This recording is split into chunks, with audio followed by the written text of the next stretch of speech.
Obviously, laminate trimmer will not be used by you every day. If you can, try to utilize cases provided by manufacturer. They are very sturdy, very good for storage of your tools. They will keep the tool dry.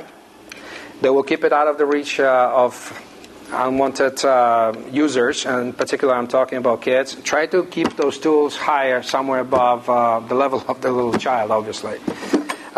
Usually, what you get with the case, it will be all preformed.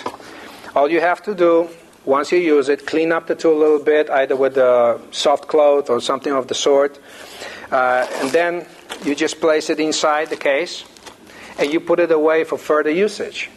It will also keep all the parts, the interchangeable, in one very convenient place. Should you ever have a use for landing the tool, you know that all that anybody would have to use is right there in this case. It comes in this beautiful black color with a beautiful DeWalt sign. But any manufacturer will have their own case specifically molded for your type of laminate trimmer. This is very important. Thank you.